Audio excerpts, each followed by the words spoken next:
On va commencer sec. Friedrich Nietzsche, Le Gai Savoir, fragment 341. Que dirais-tu si un jour, si une nuit, un démon se glissait jusque dans ta solitude la plus reculée et te disait : cette vie, telle que tu la vis maintenant et que tu l'as vécue, tu devras la vivre encore une fois, et d'innombrables fois. Et il n'y aura rien de nouveau en elle, si ce n'est que chaque douleur et chaque plaisir, chaque pensée et chaque gémissement et tout ce qu'il y a d'indiciblement petit et grand dans ta vie devront revenir pour toi, et le tout dans le même ordre et la même succession, cette araignée-là également, et ce clair de lune entre les arbres, et cet instant-ci, et moi-même.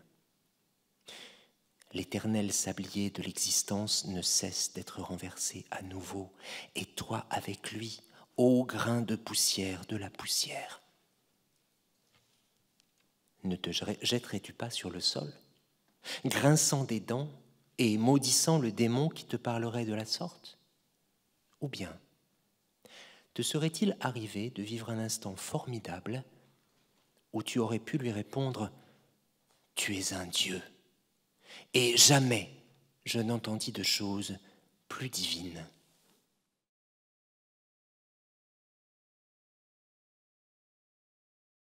I'm sorry? What was that again? I'm a god. You're God. I'm a god. I'm not the god. I don't think.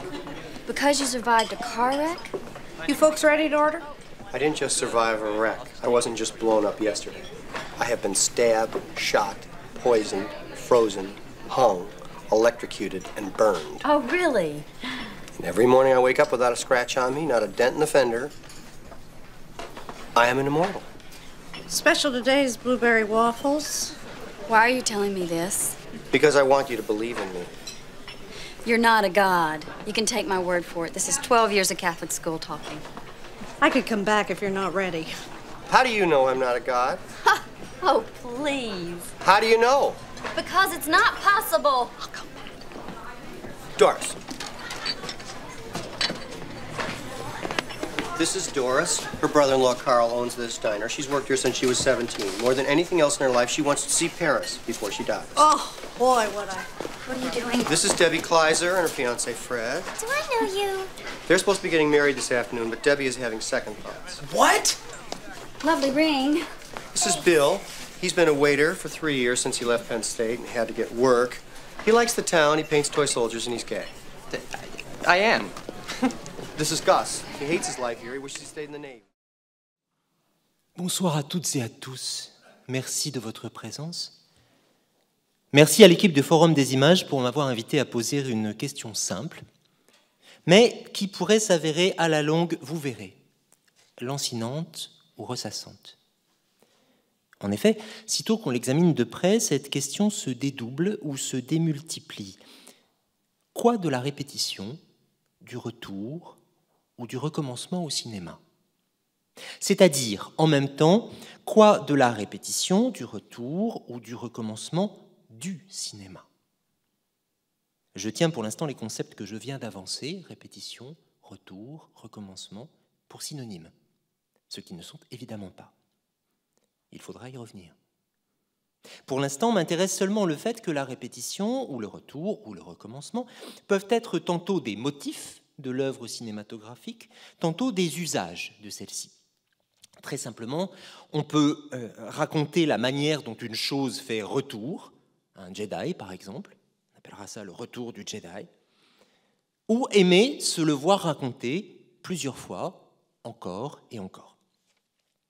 Enfin, aimer, c'est peut-être vite dit, pour un goût sans doute plus trouble et plus mystérieux. C'est un bon exemple, tenez. Songez aux relations orageuses qu'entretiennent depuis 1983, date de sortie en salle du Retour du Jedi, le réalisateur George Lucas et la communauté des fans de Star Wars.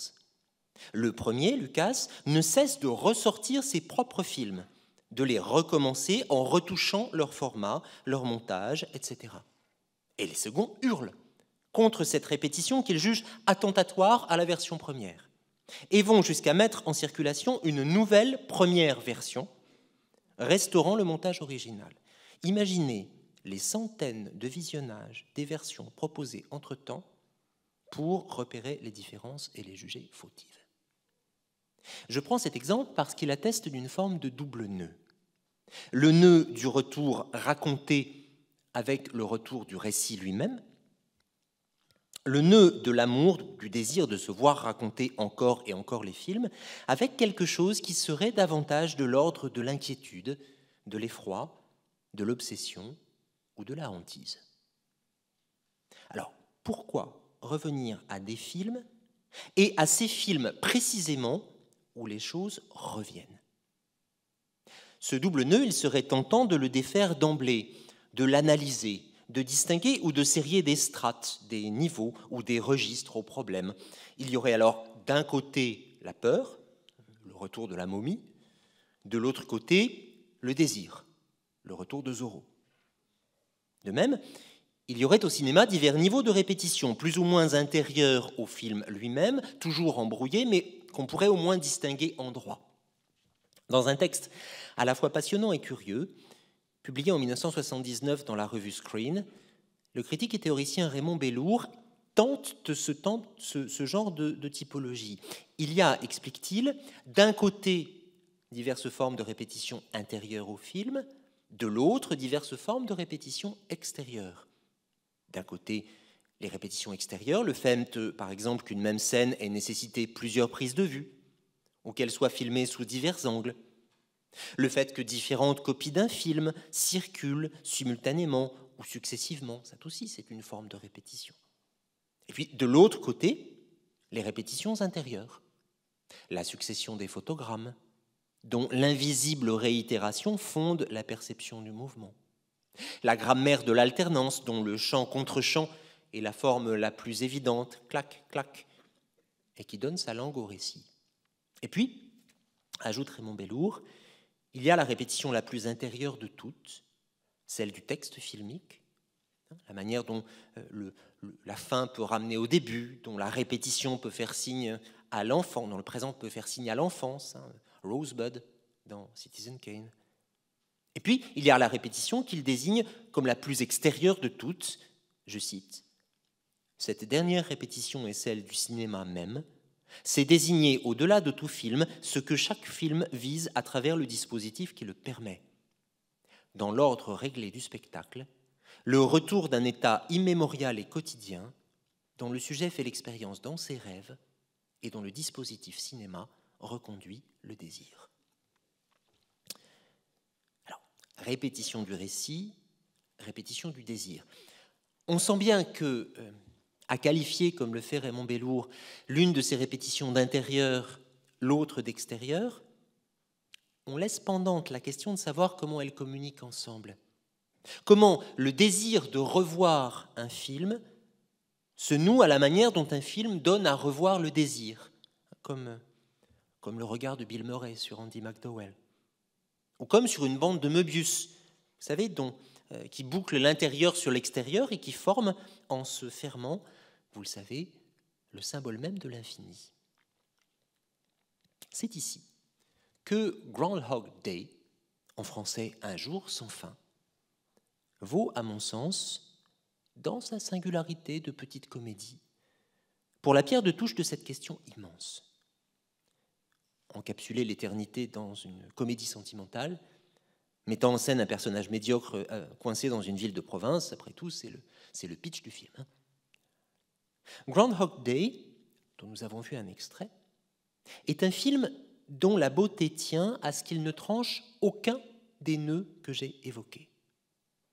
Parce que le plaisir pris à le voir ou à le revoir est inséparable de l'effroi ou du désespoir, de la profonde tristesse qui poigne régulièrement son personnage principal, condamné à voir et à revoir perpétuellement la même journée. Cet air de chien battu a énoncé « I'm a God ». Ce n'est pas simplement un trait de génie burlesque de Bill Murray, c'est le nœud même où l'exaltation d'être devenu immortel se noue à un suprême accablement et d'un même mouvement se renverse en drôlerie. D'autre part, le récit de cette revoyure se redouble ou se retourne en questions posées au spectateur.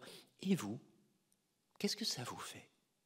Qu'est-ce qui vous prend de choisir de nouveau ce film à voir et à revoir, comme disent les magazines, d'y retrouver cette scène que nous avons vue et que vous reverrez tout à l'heure si vous restez pour la projection à 21h. Cette forme de réflexion entre l'intérieur et l'extérieur est inscrite dans le titre du film. S'appeler Groundhog Day, c'est s'inscrire soi-même dans le calendrier cyclique des rendez-vous annuels, de ces jours qui sont à la fois un jour et le jour, chaque fois le même jour, à la même date, comme le jour de l'indépendance ou le jour de Thanksgiving. D'ailleurs, Groundhog Day est projeté pour Groundhog Day. C'est au point qu'en 2016, le 2 février, date officielle, vous ne savez peut-être pas ou vous l'avez oublié, du jour de la marmotte, la chaîne britannique Sky a diffusé en boucle le film, qu'il était donc possible de visionner 13 fois au total, ce qui a donné lieu à une formidable colonne dans les magazines de programmes télévisés. On peut peut-être voir l'image maintenant. Première photo. Voilà, vous avez compris le principe. Alors, pourquoi vouloir revoir? Je ne ferai rien d'autre ici que de mettre à l'épreuve différentes hypothèses. Il y en aura 5. On n'a pas fini. En commençant peut-être par la plus simple ou la plus éprouvée, ce désir-là, ce serait l'illustration tout simplement de ce que le cinéma est promesse et épreuve d'éternité.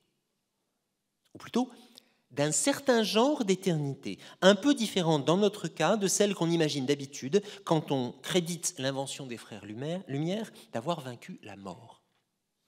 Parce que ça, c'est une interprétation c'est une idée assez banale en fait. Cette idée que le cinéma est une victoire sur la mort, on la trouve depuis les textes fondateurs d'André Bazin au sortir de la guerre, jusqu'à un texte comme La Chambre claire de Roland Barthes. Qu'est-ce qu'ils disent? Ils disent que le cinéma suspend les effets du temps, qu'il sauve la réalité visible jusqu'en dans ses aspects les plus fugaces, qu'il lui confère une forme d'immortalité. Pour reprendre une très belle formule d'André Bazin, le cinéma sauve l'être par l'apparence. Il est toutefois frappant que, chez Barthes, chez Bazin, etc., cette idée se joue toujours dans un certain rapport entre l'instant, dans sa singularité irreproductible, et l'éternité, entendue comme ce qui est soustrait au temps, ce qui se situe sur un tout autre plan que le temps. Je veux dire que cette branche d'arbre qui, surprise par la caméra, vient frapper la fenêtre. Cette qualité très particulière que Robert Bresson, par exemple, parvient à capter à force de décaper le jeu des acteurs de toute expressivité en leur faisant répéter 30 fois la même scène. Ces instants-là, dit-on, le cinéma va les soustraire une fois pour toutes à leur fugacité.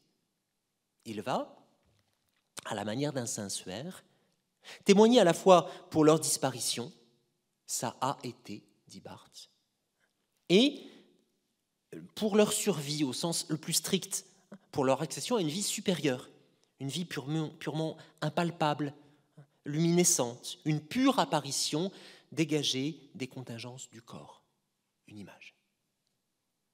Or, Un jour sans fin, Groundhog Day, propose une toute autre leçon, une leçon nietzschéenne, un autre genre de promesse et de malédiction. Non l'éternité de ce qui fut, mais le retour de ce qui revient. Non l'éternel, mais le sempiternel. C'est très exactement ce qui distingue pour Nietzsche la pensée de l'éternel retour de la pensée de l'éternité, telle qu'on la trouve dans les monothéismes. Dans la quête chrétienne du salut, il y a, dit Nietzsche, le secret désir du « une fois pour toutes ». En avoir fini une fois pour toutes avec cette vallée de larmes, d'une part, avec des événements qu'on n'aura plus à subir à nouveau, comme disait Lacan aimablement, si vous ne saviez pas que vous alliez mourir, est-ce que vous pourriez supporter la vie que vous avez ? Et puis, l'idée d'accéder une fois pour toutes à une éternité située sur un autre plan que ce monde-ci, le paradis par exemple. La pensée de l'éternel retour, c'est au contraire la pensée que les mêmes événements reviendront toutes les fois, et que ces fois sont tout ce qui viendra, sans autre monde, ni transcendance pour nous arracher à la médiocrité ordinaire. Que l'éternité soit le retour de ce monde-ci, non la promesse d'un autre, c'est très exactement ce dont témoignent dans la scène de Groundhog Day que nous venons de voir les répliques de la serveuse, Doris, qui s'entrelace avec le monologue métaphysique de Phil Connors, Bill Murray. Doris commence par indiquer le Two Days Special. Ce qui est spécial aujourd'hui, ce sont des gaufres aux myrtilles. Puis elle suggère « I could come back if you're not ready ». Et elle termine par « I'll come back ». Ce qui est très exactement ce que Bill Murray explique à ce moment-là. Mais on voit bien que la promesse du film, ce n'est ni le retour du Jedi, ni le retour de la momie, ni le retour de Zorro, nulle autre rédemption que le retour de la serveuse. Alors, nous tiendrions là notre première hypothèse. Nous voulons revoir les films parce que les films, plutôt que de nous promettre l'éternité de l'instant, nous apprennent à admettre et à aimer que la quotidienneté dans sa dimension la plus répétitive soit tout ce qu'il y a à aimer. Après tout, le cinéma commence, historiquement, par la sortie des usines Lumière et par l'arrivée d'un train en gare de La Ciotat. D'emblée, la caméra avoisinée avec la pointeuse et l'indicateur des chemins de fer. Un grand film alors, ou une grande série, il y a de grandes séries, il y a même de grands dessins animés. Un grand film se distinguerait par sa capacité à montrer combien cet horizon-là est à la fois propice au plus grand désespoir et à la suprême béatitude. Le plus grand désespoir parce que, quelles que soient les péripéties et les différences apparentes, les événements qui frappent les héros ou leurs efforts pour changer, malgré toute cette précipitation, tout cela reviendra au même. La fin les trouvera assis et revenus à leur médiocrité première. Mais cet horizon est en même temps propice à la plus grande béatitude parce que même la médiocrité devient exaltante, bienheureuse, si elle est affirmée jusqu'au bout. Ça vous semble abstrait? Regardez, vous allez reconnaître juste ce que je viens de décrire. Extrait numéro 2, s'il vous plaît.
Bonsoir à toutes et à tous, merci de votre présence. Merci à l'équipe du Forum des Images pour m'avoir invité à poser une question simple, mais qui pourrait s'avérer à la longue, vous verrez, lancinante ou ressassante. Vous voyez comme la question fait boucle. Si le couch gag, en français le gag du canapé, qui clôt chaque épisode de chaque générique de chaque épisode des Simpsons, et dont le 500e épisode proposait une sorte de kaléidoscope. Ce que nous venons de voir, c'est le générique de l'épisode 500. Si le gag du canapé, donc, est devenu une institution, ce n'est pas seulement parce qu'il tend un miroir au spectateur qui peut contempler depuis son canapé une famille qui se regarde sur son canapé. c'est aussi parce que, chemin faisant, il interroge ce qu'en français on appelle un générique. Terme extrêmement intéressant, plus intéressant que l'anglais opening scene, parce que l'adjectif générique désigne, en taxinomie, cet élément qui témoigne de l'appartenance des individus à un genre, indépendant, mais élément qui revient de l'un à l'autre, mais qui pour autant ne peut pas se manifester seul, indépendamment de ses apparitions singulières. Je veux dire que, de même que nous ne voyons jamais le genre Canis lupus indépendamment de Rex, de Médor ou de Rintintin, bien de la même manière qu'il nous faut des individus pour accéder au générique, de même, nous ne voyons jamais le canapé des Simpsons indépendamment de ses apparitions toujours différentes, dont pour autant nous nous amusons à la seule condition de l'y reconnaître. Le comique de répétition, c'est ici la reconnaissance de la répétition dans la différence, malgré la différence et grâce à la différence. Puisqu'il n'y aurait pas de gag du canapé s'il n'y avait pas à chaque fois cette petite nuance à laquelle nous nous attachons, mais dont nous nous détachons tout aussi bien pour nous dire ah, « c'était bien le gag du canapé ce coup-ci ». Et si vous suivez ce fil, je l'ai fait, j'étais très surpris de m'apercevoir que tout le générique, que nous connaissons si bien, tout le générique est tissé du même jeu entre la répétition, ce qui s'en écarte et ce qui y revient. Il y a les lignes que Bart écrit au tableau, toujours des lignes à recopier, à répéter, mais jamais les mêmes lignes, parce que Bart a chaque fois inventé un écart de conduite différent. Bart est incorrigible, comme on dit de celui qui ne cesse de s'écarter de la norme. Il y a les précautions de sécurité que Homer néglige chaque jour, au point qu'un compteur note le nombre de jours depuis le dernier incident nucléaire. Les accidents arrivent régulièrement, ce qui est évidemment paradoxal, mais c'est que Homer est irrécupérable, comme on dit de celui qui n'arrive pas à intégrer la norme. Il y a cette répétition de musique que Lisa interrompt en solo, mais c'est que Lisa est indomptable, comme on dit de celle qui refuse la norme. Quant à Marge, qui fait ses courses et des enfants, jusqu'à prendre ses enfants pour des courses, et les poser sur le tapis, elle est au fond celle qui assume la répétition ou la reproduction de la vie, mais dont l'écart est romantique au sens de Hegel, c'est-à-dire malheureux et intérieur. Ce n'est pas la vie dont Marge rêvait, et quiconque connaît les Simpsons sait qu'elle en est profondément inconsolable. Et ce qui est beau dans la série, c'est la manière dont, autour de ces personnages régulièrement irréguliers, l'incorrigible, l'irrécupérable, l'indomptable et l'inconsolable, le système de ces différences vis-à-vis de la répétition attendue, de la mécanique sociale, ce système se répète lui-même, court d'épisode en épisode. En anglais, le comique de répétition se nomme running gag. Et justement, tout le monde court, roule, saute dans ce générique. Tout cela court donc de façon à la fois immuable et variée, de sorte qu'à la fin, tout le monde est réuni de nouveau sur le canapé. Admettons. Il y aurait une profonde sagesse, presque un bouddhisme, dans le fait d'aimer revoir les Simpsons ou de revoir Groundhog Day, comme autant d'aperçus sur l'infini. Le nombre d'épisodes des Simpsons s'élèvera à 669 au terme de la saison 30.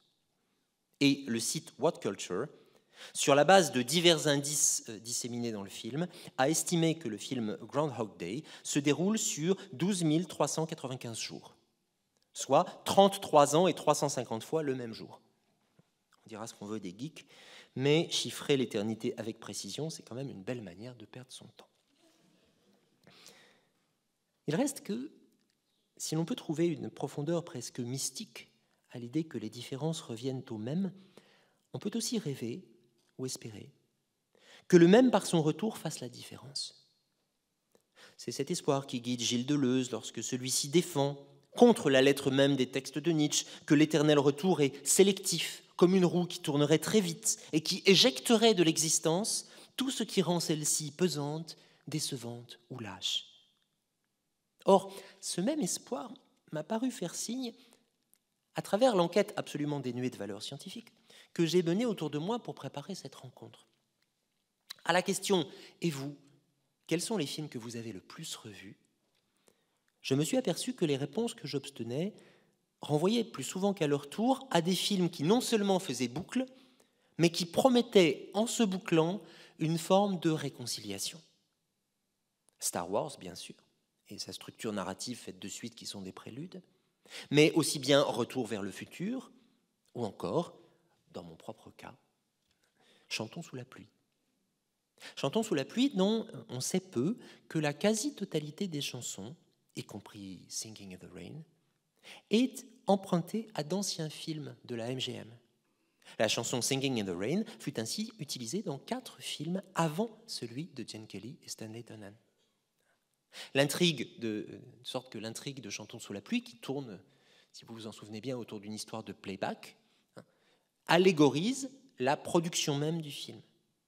Chantons sous la pluie, c'est un film de reprise, au sens de la musique, mais tout autant au sens de la couture, puisqu'il va s'agir de repriser, de raccommoder le passé et le présent, où la voix et le corps de Debbie Reynolds, qui est obscure chanteuse, qui chante en playback pour une autre, et qu'on finira à la fin pour voir pour elle-même. Alors, on verrait s'approcher une deuxième hypothèse. Nous voulons revoir les films, non pour contempler l'immutabilité du monde où toute différence viendrait se loger, mais pour la réparation qu'ils promettent, pour la réitération, pour la réconciliation.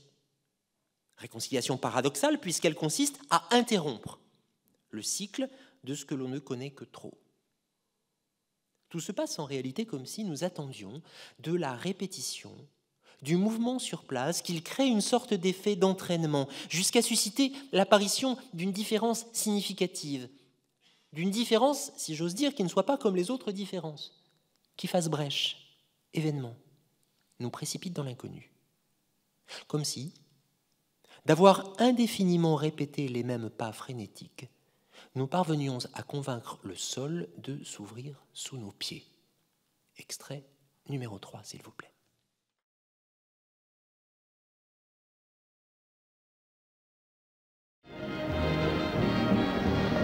Hello. Hello. You look at me as if you didn't know me. Well, I don't. You pass me on the street almost every day. Me? Ah, that was a little girl named Mary Hatch. That wasn't you. Oh, yes, oh, yes, oh, yes, the big Charleston contest.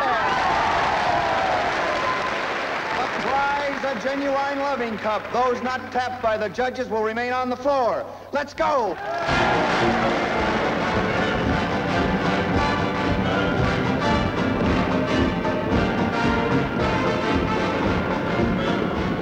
I'm not very good at this. Neither am I. Okay, what did we lose?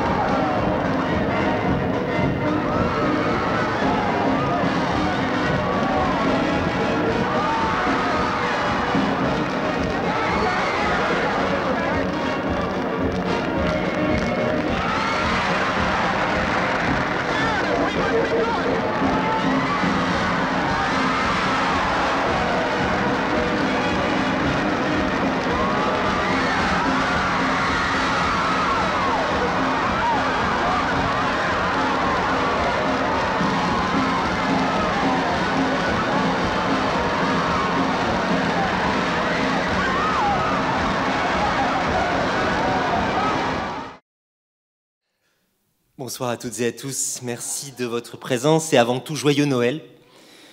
Je voudrais souhaiter de joyeuses fêtes à l'équipe du Forum des Images qui m'a invité à poser une question simple, mais qui pourrait s'avérer à la longue, vous verrez, lancinante ou ressassante.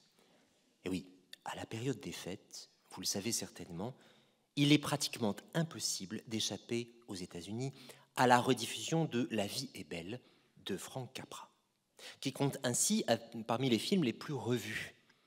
Et l'affiliation avec Groundhog Day me semble par ailleurs patente, jusqu'au choix fait par Harold Ramis et son scénariste Danny Rabin de donner pour cadre au dénouement de Groundhog Day une soirée dansante.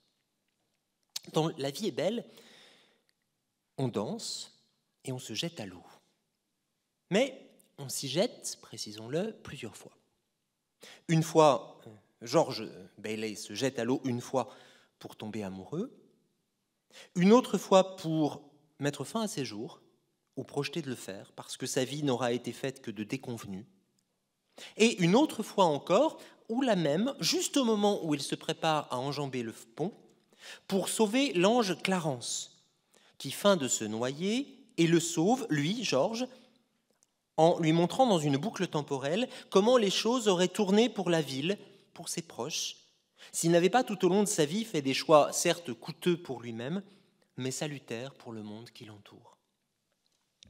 De sorte qu'au terme du film, Georges aura compris. La première fois aura été la bonne, mais ne se sera révélée telle que dans et par la répétition.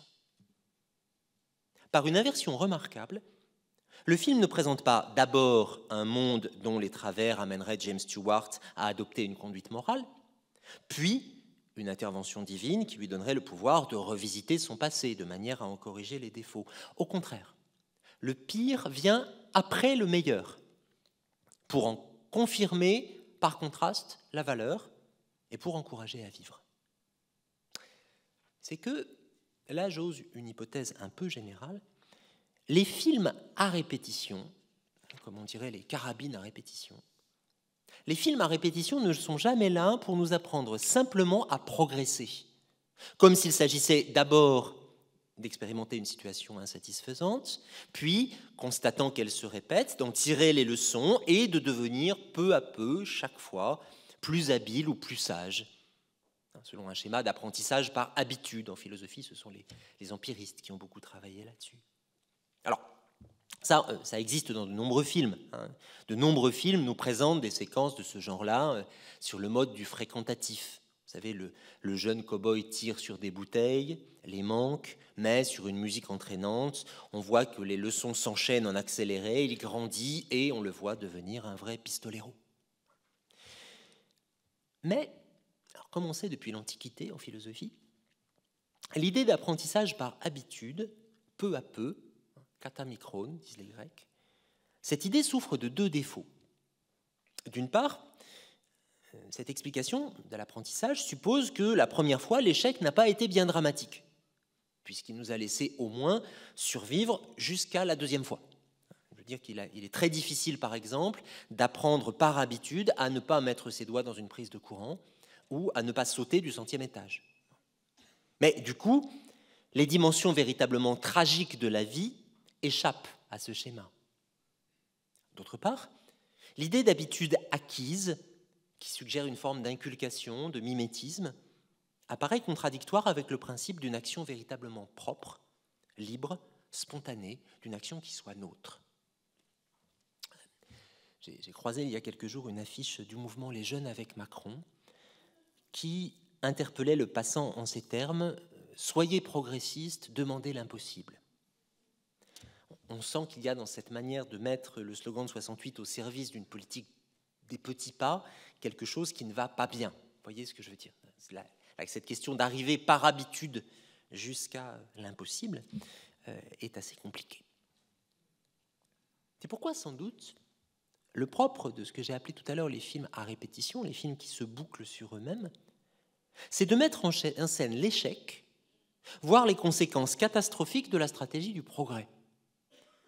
Il ne fait pas bon chercher à être progressif dans ces films-là.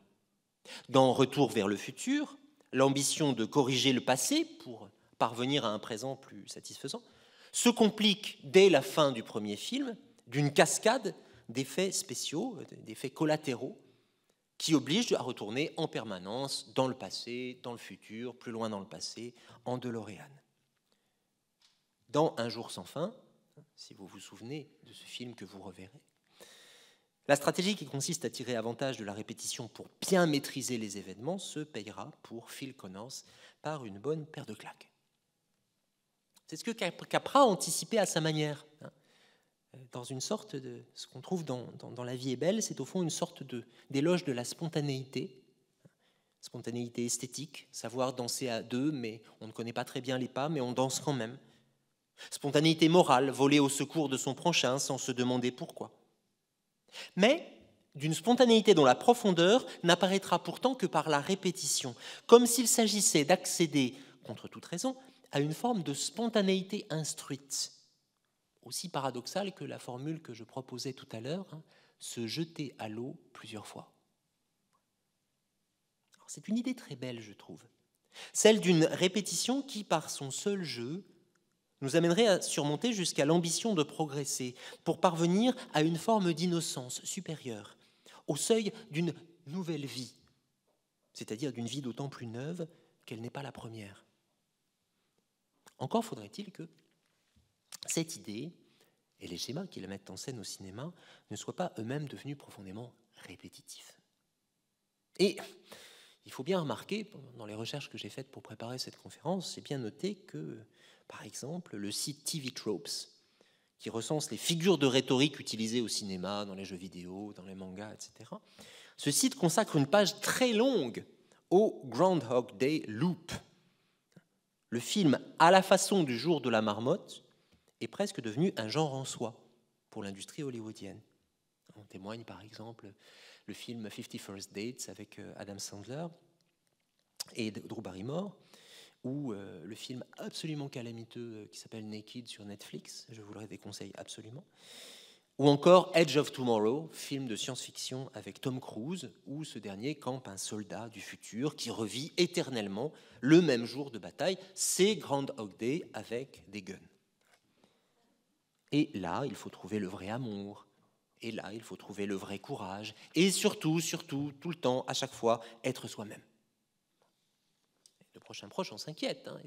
Est-ce que les films des années 40, tous ces films que Stanley Cavell a appelés les comédies de remariage, racontaient une autre histoire?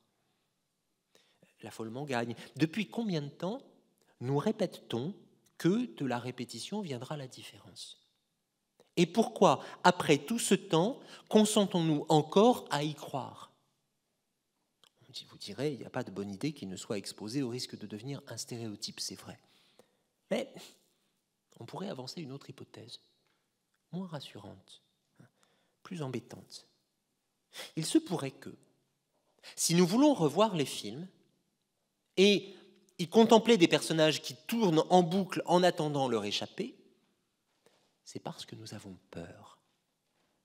Nous avons peur à la fois de nous aventurer au-delà du bien connu, mais tout autant peur de ce qui pourrait advenir à l'intérieur des films eux-mêmes que nous connaissons, de sorte qu'il nous faut constamment vérifier que rien de neuf n'est apparu depuis la dernière projection, comme on se retournerait brusquement dans le miroir, vers un miroir, dans la terreur d'y apercevoir un faux mouvement de notre reflet.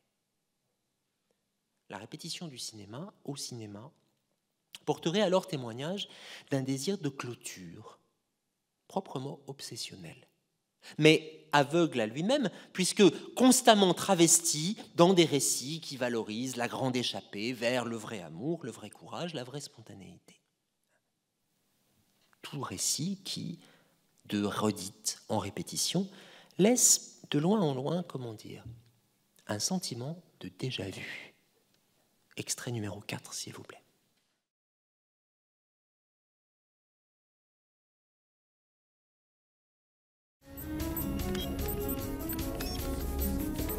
What is that?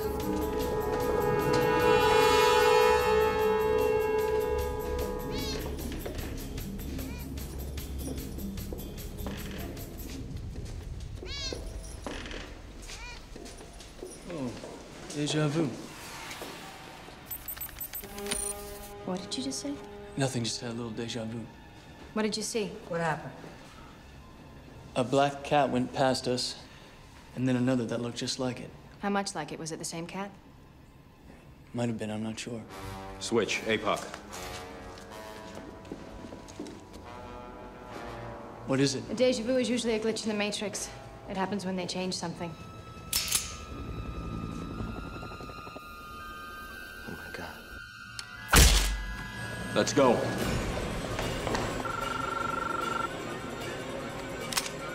They cut the hard line. It's a trap. Get out!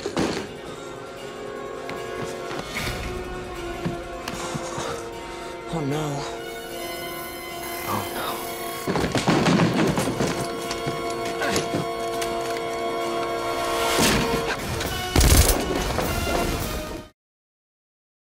Bonsoir à toutes et à tous, merci de votre présence. Merci à l'équipe du Forum des images pour m'avoir invité à poser une question simple, mais qui pourrait s'avérer à la longue, vous verrez, lancinante ou ressassante. J'ai fait tellement envie de faire cette blague.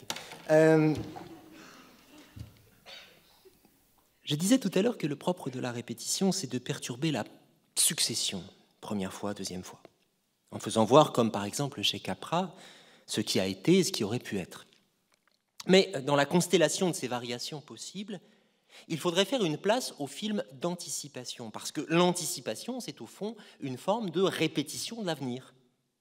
Ce qui est fort dans cette scène de Matrix, c'est que la séquence d'action, au sens le plus classique et le plus linéaire du terme, perception-réaction, est doublement enchâssée, ce qui perturbe sa structure temporelle. Enchâssée d'une part, dans la recherche de signes, c'est-à-dire de traces de l'avenir dans le présent. Il y a, rappelons-le en passant, un oracle dans Le jour de la marmotte, puisque Phil vient justement couvrir pour la chaîne météo la fameuse cérémonie de la marmotte dans la bonne ville de Punxsutawney. La marmotte, au sortir de son hibernation, va-t-elle voir son ombre, ce qui voudra dire que l'hiver sera rude ou pas rude, je ne sais plus. De même, dans cette scène de Matrix, les personnages reviennent de voir l'oracle, qui devait révéler son destin à Néo. Oracle dont vous vous souvenez peut-être qu'elle a déçu leurs espoirs, leur indiquant qu'il n'était pas l'élu, en quoi elle leur a menti, mais de manière à ce qu'ils puissent le devenir, justement. Et ça n'est pas un hasard si, en revenant de voir ce bon augure qui faisait semblant d'être un mauvais augure, ils croisent un chat noir, animal de mauvais augure, qui se révèle de bon augure puisqu'il leur permet d'échapper à une mort certaine. Et dans le même temps où elle est en quelque sorte capturée par son futur, la scène d'action est enchâssée dans le déjà-vu, c'est-à-dire, pour reprendre l'explication qu'en propose Henri Bergson dans Matière et mémoire, une sorte de fausse route dans la perception qui classe soudain dans le cerveau la même image à la fois dans les registres de la sensation et de la perception, de la mémoire, pardon. De sorte que nous avons l'impression que le présent est déjà passé. Or, ce qu'indique ici le déjà-vu dans le film, c'est une défaillance dans le régime de production des images. Les intelligences artificielles en charge de la matrice, qui gouvernent la génération de cet environnement factice, laissent affleurer son caractère répétitif. Elles le font bugger, parce qu'elles sont en train de modifier l'espace de manière à obturer toutes les issues, à interdire toute retraite aux rebelles. Le chat noir, c'est un loupé qui dénonce la véritable nature de cet univers dans son ensemble, qui est fait de boucles. Chat noir, c'est ce qu'il faudrait appeler, si on avait droit, on a droit au mot valise en franglais, un loupé, au sens de loop, la boucle. En retournant la formule du guépard de Lampedusa, vous savez, il faut que tout change pour que rien ne change, la matrice prend le risque de faire voir que rien ne change, pour bouleverser la configuration des lieux, c'est-à-dire aussi bien pour dévoiler leur caractère absolument claustrophobique.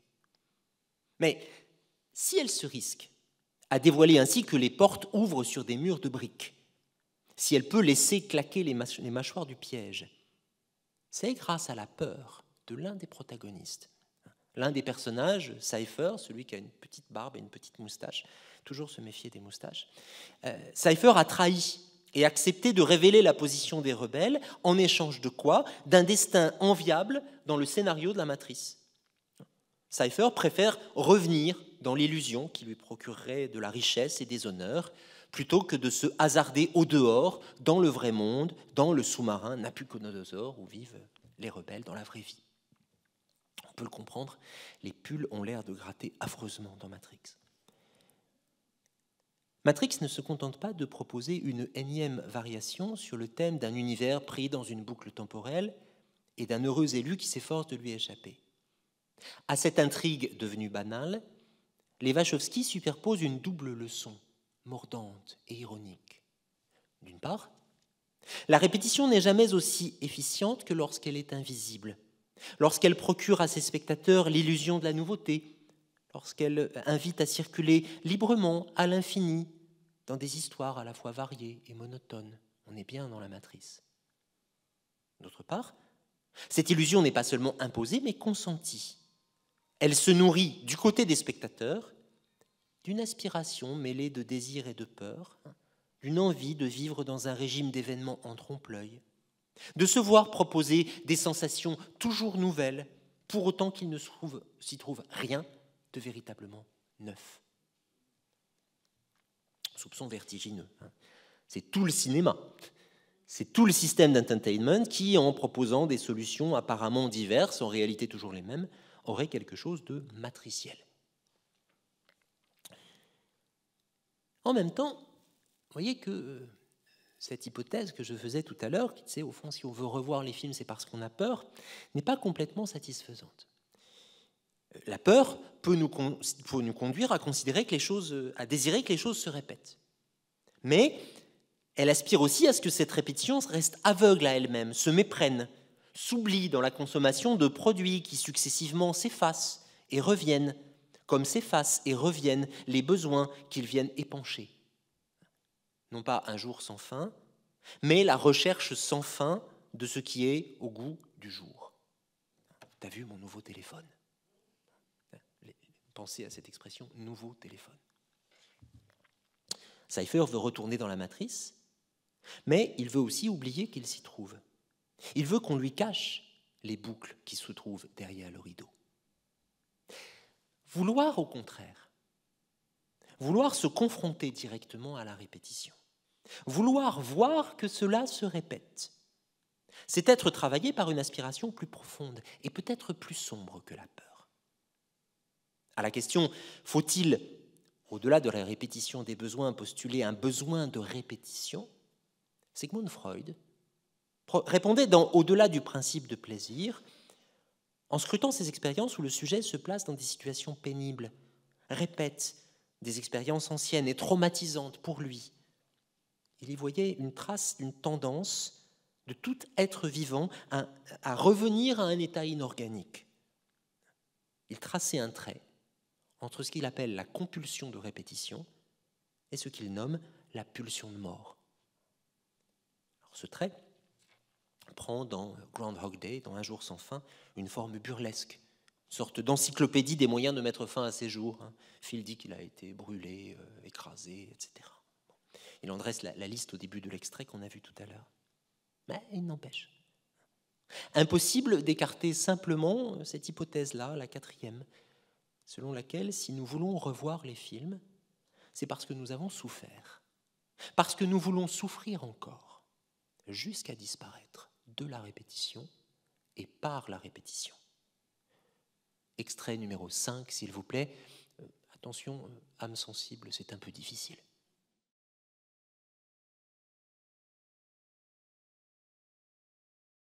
I settled revolutions in Spain, and the North Pole I have charted. Still I can't get started with you. Still I'm broken-hearted, 'cause I can't get started with you.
Bonsoir à toutes celles et à tous ceux qui ne se seront pas évanouis pendant la projection de The Big Shave. Ce film tourné en 1967 par Martin Scorsese. Merci à l'équipe du Forum des images de ranimer les personnes qui n'auraient pas supporté la vue du sang. Cependant que je vais m'efforcer de poser une question simple, mais qui pourrait s'avérer à la longue, vous verrez, lancinante ou ressassante.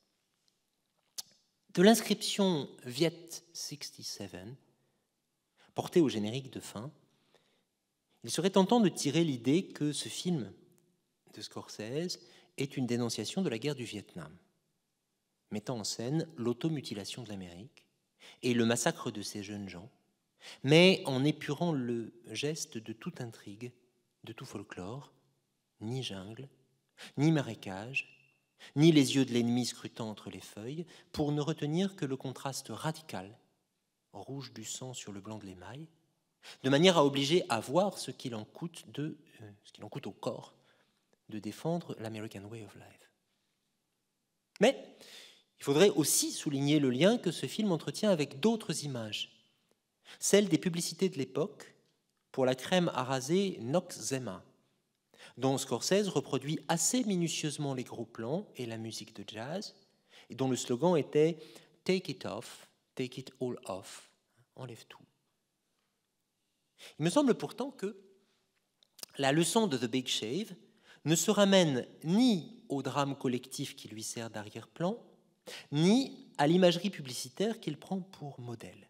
Le film n'est ni une dénonciation, ni une parodie. Ou plutôt, à l'intersection de ces deux interprétations possibles, l'une en profondeur politique, l'autre latérale, ironique, images glissant sur des images, il me semble que Scorsese invite à prendre au sérieux le poncif selon lequel la guerre du Vietnam aurait été pour les États-Unis un traumatisme. Parce que le propre d'un traumatisme, c'est de porter le sujet à en multiplier les répliques, c'est-à-dire à répéter actions et symptômes qui prétendent d'un même trait l'exprimer et l'effacer.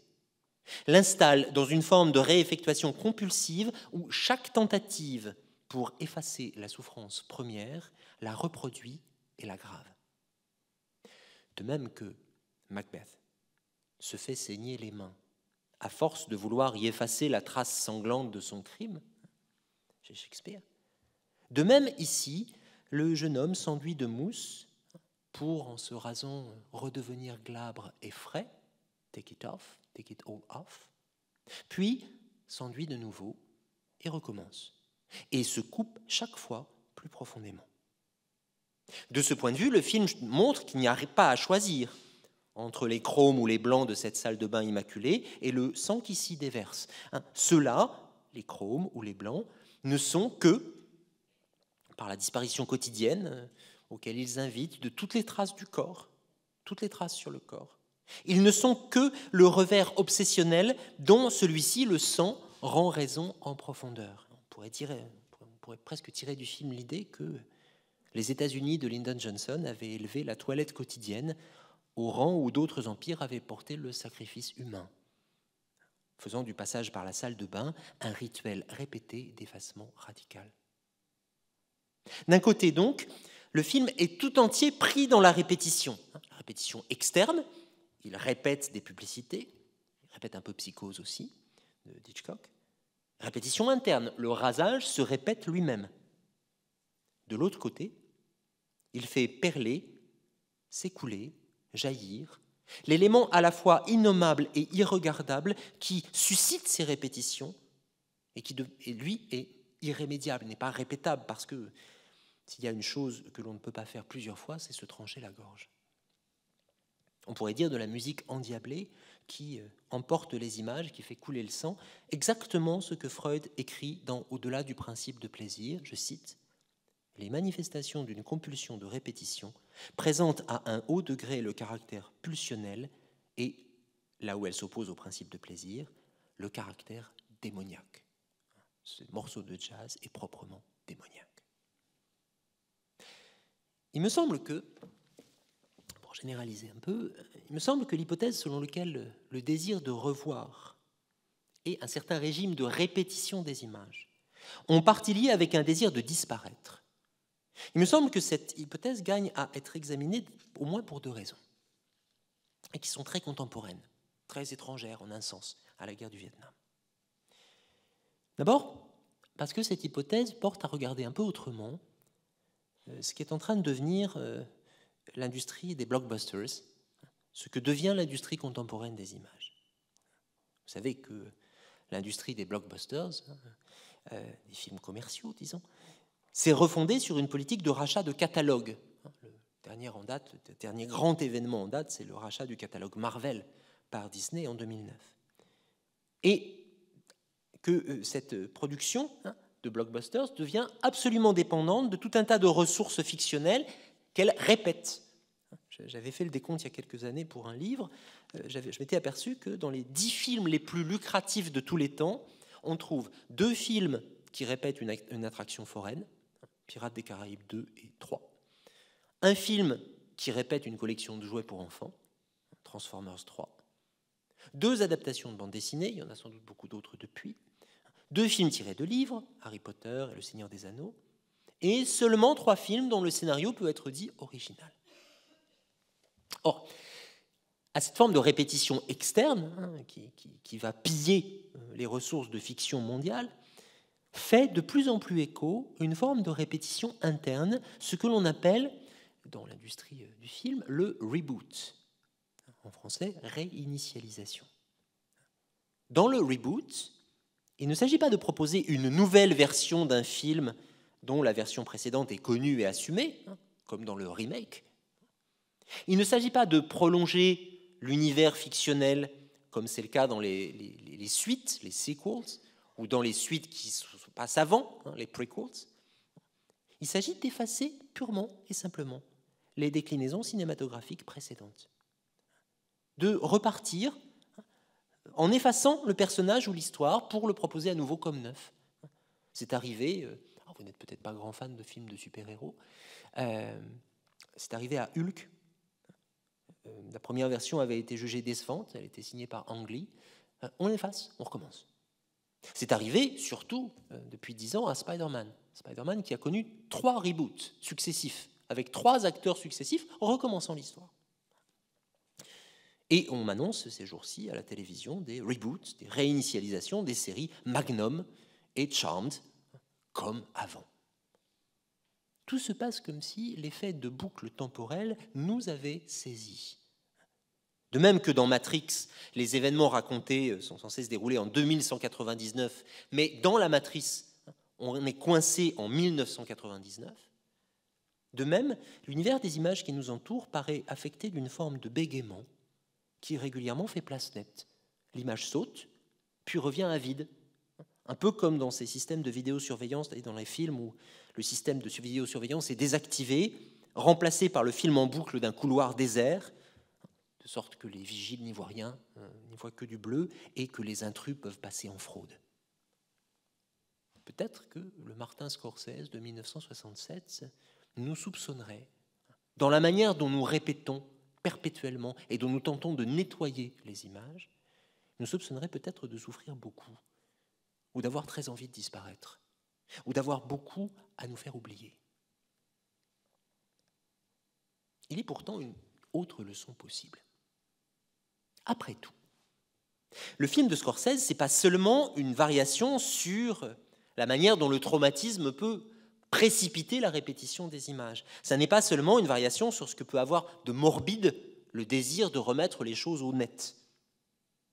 Scorsese montre aussi comment il n'y a pas de répétition, qui ne finissent par écorcher la surface qu'elle voudrait rendre lisse, sans prise et sans aspérité.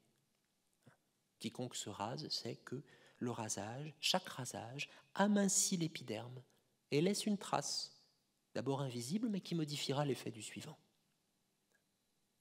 La répétition, ici, les coupures de The Big Shave, ne sont pas seulement un effet, c'est un témoignage.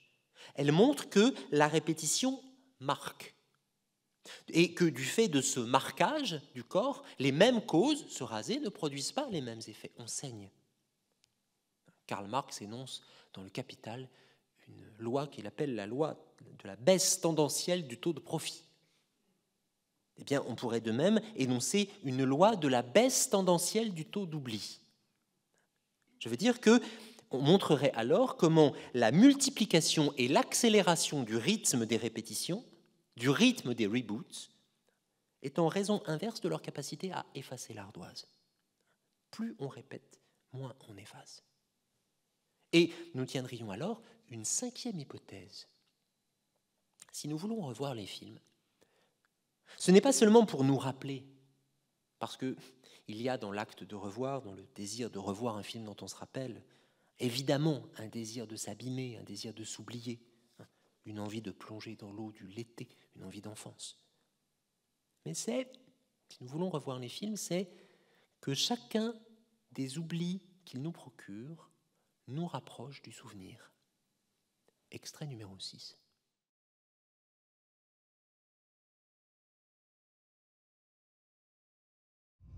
There's nothing to be afraid of, Dolores, as long as you answer my questions correctly. Understand? Yes. Good. First, have you ever questioned the nature of your reality? No.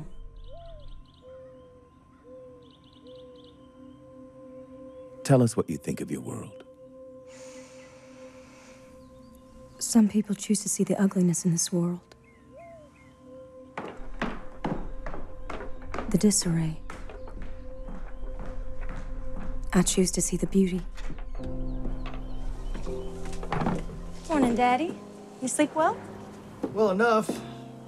You headed out to set down some of this natural splendor? Thought I might. To believe there is an order to our days, a purpose.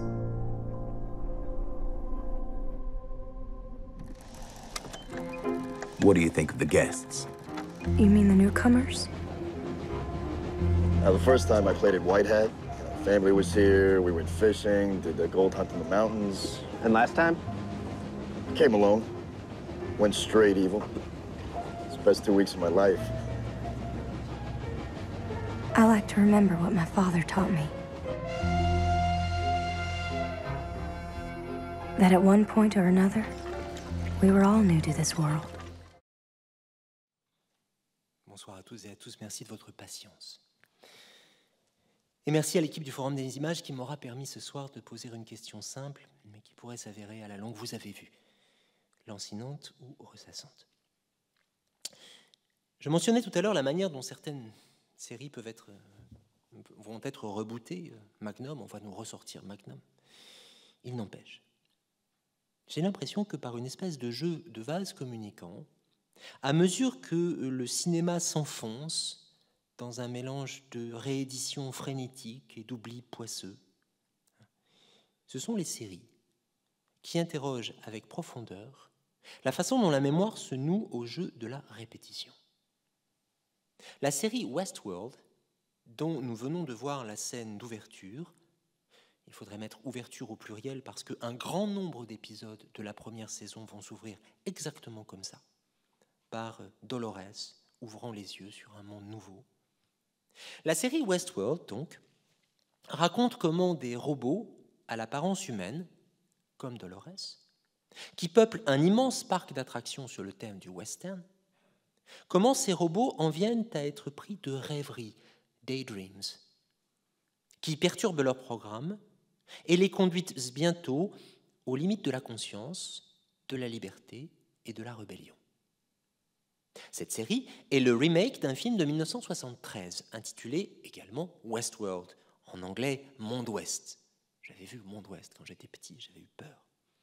Avec Yul Brynner. C'est donc elle-même une forme de redite, mais cette redite en modifie très profondément les enjeux.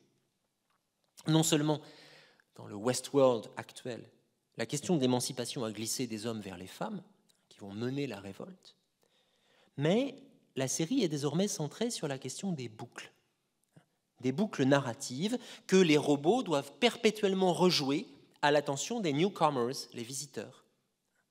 Des boucles qui font revenir perpétuellement l'origine, la splendeur du matin, la jeune vierge, le Far West comme mythe d'origine. Et des boucles dont la réplication pourtant, la duplication veut peu à peu se dérégler. Parce que le souvenir des précédentes séquences va hanter les suivantes, de sorte que le spectateur de la série, comme les personnages, se perdra fréquemment entre le passé et le présent, se demandera s'il assiste à une expérience ou à un souvenir. Comme dans Matrix, le déjà-vu est indice d'une répétition qui devrait rester cachée, soustraite à la conscience. Mais son effet, cette fois, à travers ce que la série nomme les rêveries, eh bien, c'est d'ouvrir dans le cycle des boucles une marge de jeu, d'initiative ou d'imprévu. Dans une très belle conférence consacrée au cinéma de Guy Debord, Giorgio Agamben, le philosophe italien, établissait un lien entre répétition, mémoire et cinéma si extraordinairement ajusté à cette série que je me permets de le citer, un peu longuement. Je cite. « La force et la grâce de la répétition, la nouveauté qu'elle apporte, c'est le retour en possibilité de ce qui a été. La répétition restitue la possibilité de ce qui a été, le rend de nouveau possible. Répéter une chose, c'est la rendre à nouveau possible. C'est là que réside la proximité entre la répétition et la mémoire. Car la mémoire ne peut pas non plus nous rendre tel quel ce qui a été. Ce serait l'enfer. La mémoire restitue au passé sa possibilité. » Et Agamben continue, « Si on y réfléchit, c'est aussi la définition du cinéma. Le cinéma ne fait-il pas toujours ça, transformer le réel en possible et le possible en réel ? On peut définir le déjà-vu comme le fait de percevoir quelque chose de présent, comme si cela avait déjà été. Mais à l'inverse, le fait de percevoir comme présent quelque chose qui a été. Le cinéma a lieu dans cette zone d'indifférence. » Fin de citation. Cette idée que faire revenir le souvenir le donne non pas comme réalisé, mais comme possible. Ce faufilement du possible, c'est très exactement ce qui se joue dans Westworld. Contrairement à l'idée selon laquelle le passé serait clos et le présent serait ouvert, c'est le retour du passé qui vient possibiliser le présent et introduire un doute, une brèche. Expérience que la texture narrative de la série, avec la façon de nous perdre dans les époques, restitue au plus juste. Et ce retour du passé dans le présent va permettre à Dolores, qui est à la fois le plus ancien robot du parc, qui est là depuis 40 ou 50 ans, et la jeune fille émerveillée par le soleil levant, qui est alternativement éteinte, livrée aux mouches, et rallumée, revenue à la vie, eh bien, ce retour du passé dans le présent va lui permettre de donner un sens à l'idée que nous avons tous été nouveaux dans le monde. Hannah Arendt disait, c'est parce que nous sommes nés, parce que nous avons été une nouveauté, qu'il nous revient de le redevenir, c'est-à-dire d'agir en politique. On pourrait montrer, mais on n'a plus le temps, car même l'infini touche parfois à sa fin. On pourrait montrer que cette question n'émerge pas par hasard dans une série, et dans une série de la chaîne HBO. Car la trame de Westworld, c'est aussi l'histoire de la manière dont les séries ont cessé de tourner en boucle, peuplées de personnages à la fois immobiles et immortels, vous savez, Starsky, Hutch, Columbo. Pour devenir des récits, les séries sont devenues des récits dont les personnages sont à la fois libres de changer, d'agir, de mourir. Dans la saison 2 de Westworld, un personnage regarde une belle blonde qui porte un lance-flamme et dit « She has dragons ». C'est une référence évidemment transparente à Game of Thrones, une autre série HBO, une série dans laquelle, pour le coup, aucun personnage n'est assuré de revenir. On y meurt beaucoup. On pourrait dire en un sens que Westworld, c'est le prélude, c'est l'archéologie de Game of Thrones. C'est une série dans laquelle on assiste à la naissance de l'irrémédiable, dans laquelle on se demande comment la mort vient au récit. Mais peut-être la deuxième photo, on peut peut-être montrer la deuxième photo maintenant, ou pas, on verra. Vous voyez que, on dirait donc que les séries ont comme accueilli cette question. Peut-on compter sur la répétition au cinéma, sur la répétition du cinéma pour nous permettre, nous, d'échapper à nos boucles, celles que nous voyons, surtout celles que nous ne voyons pas ou nous ne voulons pas voir. En formulant les choses ainsi, nous semblons nous être beaucoup éloignés de la comédie. Je suis désolé. Et on a perdu du coup ce que Groundhog Day peut avoir de léger, et c'est cette légèreté qui donne envie de le revoir, bien sûr. Alors terminons sur le comique, et sur le rapport du comique avec la répétition, le fameux comique de répétition.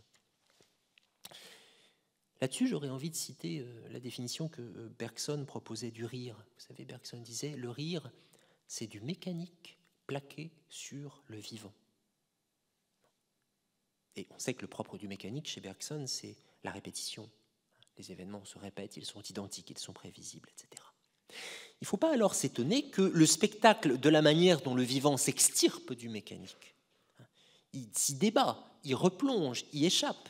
Ce spectacle qui donne sa force dramatique à une série comme Westworld, ce spectacle-là recèle une extraordinaire puissance comique. C'est pourquoi, pour nouer ensemble un certain nombre des fils que j'ai tirés ce soir, je vous propose de terminer par quelques plans d'une série qui est une comédie. Héritière à bien des égards des grandes comédies américaines des années 40. Mais une comédie où se produit exactement le même phénomène que dans Westworld.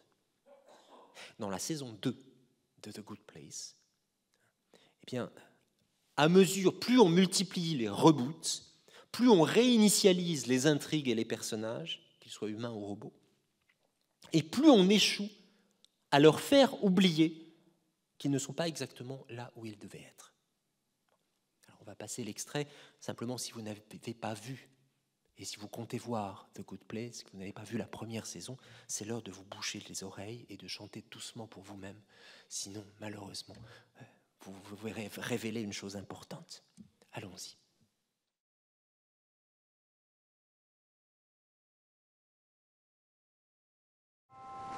No, no, no, no, Michael, please, please, please, please don't kill me. I have so much to live for. Sorry, Janet. Gotta reboot you every time I start over. Oh, I know. I'm not actually upset. It's just the automatic fail-safe mechanism that kicks in every time you approach the plunger. Go ahead. Michael, you monster! Attempt 32. Attempt 57. Attempt 99. Attempt 108.